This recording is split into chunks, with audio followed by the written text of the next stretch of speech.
Bom dia, pessoal. É uma honra estar com vocês. Vamos lá, então, a nossa apresentação. Nosso trabalho leva o nome Crítica Prática e Educação Científica, contribuições a partir do método dialético. Foi escrito em parceria com o professor Marcelo Lambado, PPG-FCT, e conta com colaborações do professor Nilson Marcos Dia Garcia, do PPGTE, o TFPR, onde cursamos mestrado acadêmico nesse momento. Falamos também a partir do Colégio Estadual Paulo Leminski, onde exerço a prática docente aqui no Brasil. Ok?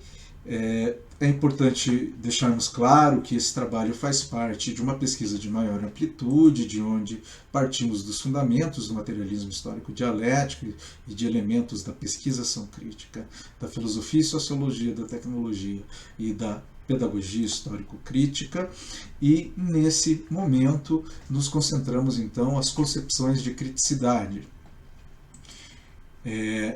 Algumas notas metodológicas, trata-se de uma pesquisa bibliográfica de ritmo exploratório, onde buscamos categorias prévias para a fundamentação teórica sobre os temas da criticidade e da criticidade na educação em ciências da natureza. Nosso portfólio de dados foi construído a partir de levantamentos prévios em bases, passou por uma seleção criteriosa e, após, sobretudo, usando a perspectiva do materialismo dialético e alguns contrapontos, e logo após por uma leitura crítica que resultou desses tinchamentos que compartilhamos com vocês. Ao final, a gente também ensaia uma síntese preliminar.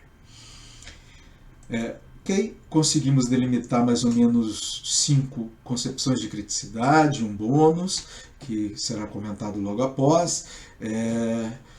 Nós faremos curtas sinopses que depois podem ser mais elaboradas no momento do debate, no próprio artigo que daqui resultará e também no vídeo que será disponibilizado o link para vocês.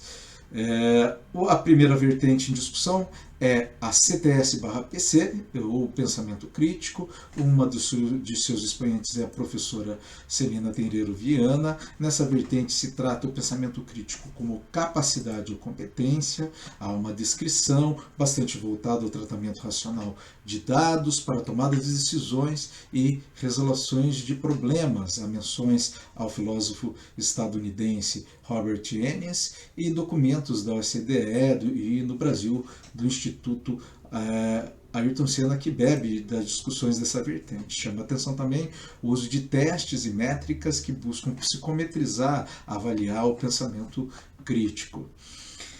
Comentaremos rapidamente agora pedagogia histórico-crítica. O professor Dermeval Saviani, ele vai revelar a sua concepção de criticidade quando discute a diferença entre pedagogias não críticas e críticas crítico-reprodutivistas. Para Saviani, a criticidade está associada à percepção dos condicionantes objetivos, ou seja, à estrutura socioeconômica que envolve o objeto de estudo. A gente vai notar claras relações com a categoria totalidade sociohistórica, sempre no sentido de todo, nunca de tudo, e a ideia de prática social como ponto de partida ou chegada, ou seja, um processo educacional crítico. Ele vai focar a transformação das práticas sociais que nele são discutidas.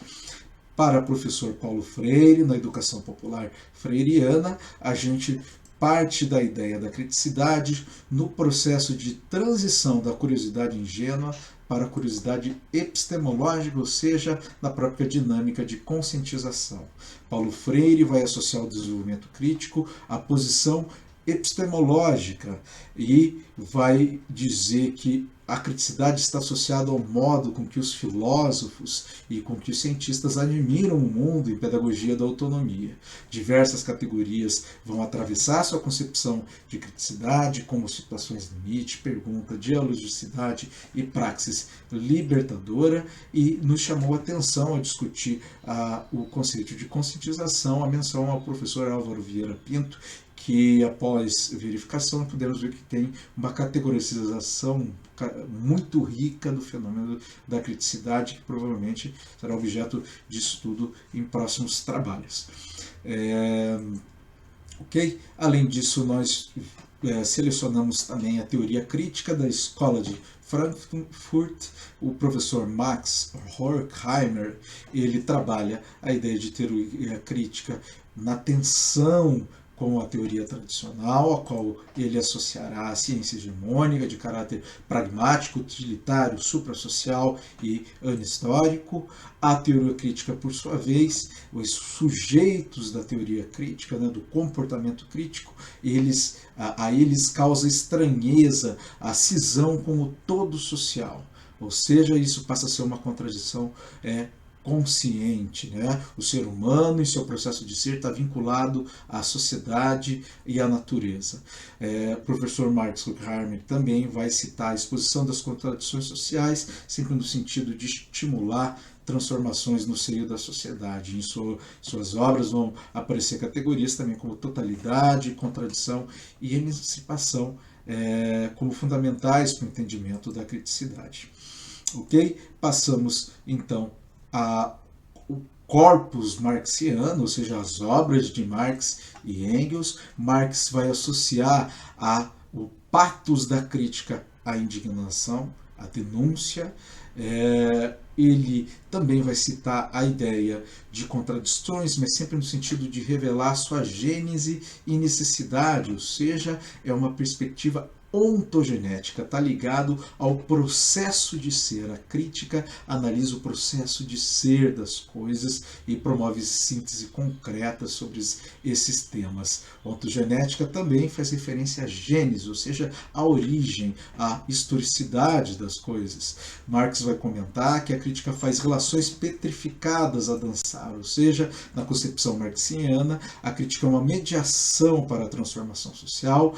Em tese sobre Feuerbach, ele vai citar a noção de crítica prática, e são noções que necessariamente vão colidir com categorias como reprodução e ideologia em sua obra. Marx também faz a crítica da própria crítica. Ele tem um termo que chama-se crítica crítica, que seria aquela que se completa, encerra em si mesmo, objetifica a humanidade como massa ou como matéria, da qual se segrega. E ele vai também cunhar o termo crítica vulgar, no sentido daquela que encontra contradições em toda parte e dogmática, luta contra o seu objeto. Há uma frase muito interessante que é: a crítica não é uma paixão da cabeça, mas a cabeça da paixão. Essa frase parece fazer alusão à dialética entre afeto e cognição, bastante discutida na psicologia histórico-cultural, também outro campo que a gente pode avançar em nossas pesquisas. Ok? Por fim, como nós tratamos dos conhecimentos periféricos, fomos conversar com um professor de Yorubá, Daniel Adebayo, que está sediado aqui em Curitiba, Paraná, Brasil, e eles nos trouxe uma tradução do termo crítica na língua Yorubá, da Nigéria, que é um dos povos originários do povo brasileiro. Ele citou a palavra Yewo, que significa investigação, escrutínio, exame. Também essa palavra pode ser associada ao verbo Yewo, que está ligado à noção de olhar para dentro, verificar, olhar erros, e ao verbo wo, que é assistir, observar, e combinado com outros termos pode dar origem a visitar, cuidar, tratar. Essas informações foram cotejadas com o dicionário do pesquisador José Benistes, e nos chamou bastante atenção a ideia que a crítica olha o seu objeto por dentro, e que o trabalho da crítica é também uma forma de visitar o seu objeto e uma forma de cuidado, talvez, porque faz alusão ao constante aprimoramento daquilo que você critica. Ok? Passemos então a nossa seleção já a partir da síntese. A gente selecionou a partir dessas leituras categorias prévias, lembrando que as categorias exprimem modos, formas do modo de ser, ou seja, são ontológicas, são objetivas, reais, e também são históricas e reflexivas ao mesmo tempo. Ok? Então, essa concepção de criticidade, ela é constituída de categorias como racionalidade, dialética, associada a sínteses concretas, a interação de contrários, sempre multideterminada na processualidade da história. ok? A ideia de questionamento, que é um tipo específico de curiosidade que pode ser entendido ao lado da categoria totalidade, ou seja, do todo sócio-histórico, que sempre vai fazer alusão aos contextos. A crítica vai se enxergar contextualizada, situada no espaço-tempo, combinando essa categoria totalidade, vai nos levar necessariamente à coletividade, ou seja, a olhar para o outro, as noções de cooperação, de auto-organização, a ideia de dialogicidade também, a crítica faz diálogo, ela se dá por mediação do diálogo, claro, é um diálogo crítico, não um diálogo necessariamente conciliatório, e pode ser marcado por trocas intensas e também pela dinâmica de suprassunção, onde eu nego, incorporo e elevo os objetos e ideias em discussão através dessa interação.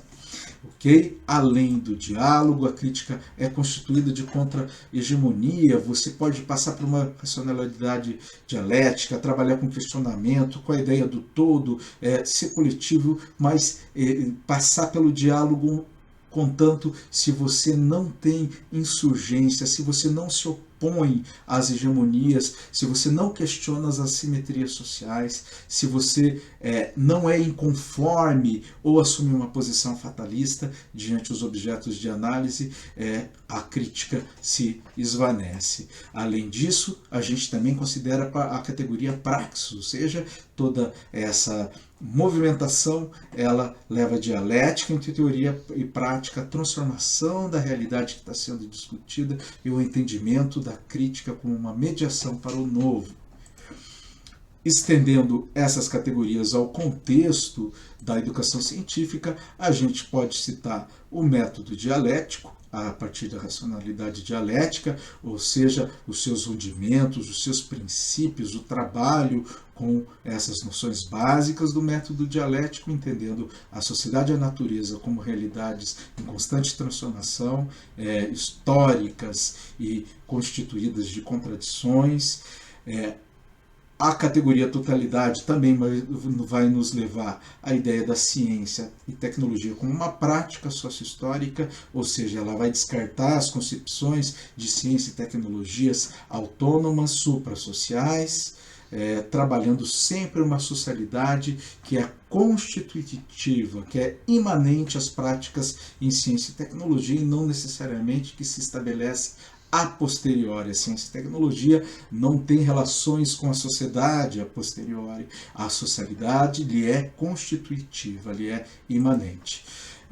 Questionamento, ou seja, aí vai nos levar à ideia de questões sociocientíficas que já são bastante difundidas na educação científica. A ideia de coletividade vai nos trazer as pautas do trabalho coletivo, das organizações de comunidade de praxis, de auto-organização, autogestão e ao próprio debate sobre coautoria e propriedade intelectual, por exemplo, através das ideias de copyleft, entre outras.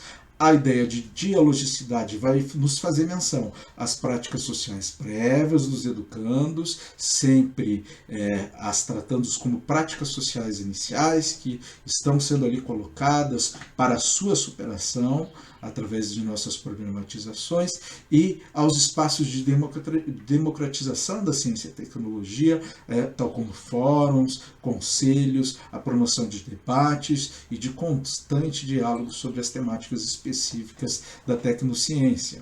A categoria contra-hegemonia vai nos levar em direção aos movimentos sociais e em ciência e tecnologia e suas contestações, o software livre, a agroecologia, os atingidos por barragens e os movimentos relacionados às formas de energia sustentável, a educação socioambiental vão nos oferecer elementos ricos para contestar as hegemonias que podem ser transformadas para o bem comum. E, além disso, a categoria praxis vai nos trazer a perspectiva da pesquisação crítica, da ideia da teoria comprometida com a transformação da realidade e da extensão popular, que da auto-organização das comunidades de pesquisa no engajamento da resolução dos problemas que estão em constante reposicionamento e são por elas vivenciadas. Ok? Passamos então a algumas considerações finais. Nós pudemos concluir que há uma extensa produção sobre criticidade, inclusive provavelmente abrem o trabalho de revisão deve ser focado em matrizes teóricas específicas para a gente conseguir dar conta. Ela remonta até a Idade Antiga, essas obras.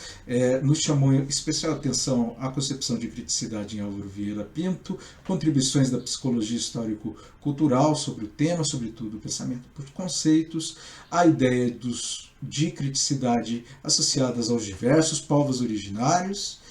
Além disso, nós pudemos concluir que essas categorias prévias levantadas conseguem dar uma base, um esboço preliminar para que a gente possa trabalhar e pensar tanto as práticas sociais em ciência, em tecnologia e em educação científica. E, por fim, a criticidade se revelou para nós como uma prática social, tal como a ciência e a tecnologia são. Ela sempre se situa nessa ambiguidade entre incômodo e devir, mas embora seja disruptiva e entrópica, ela sempre revela potenciais recriadores, ou seja, sem crítica não há inovação.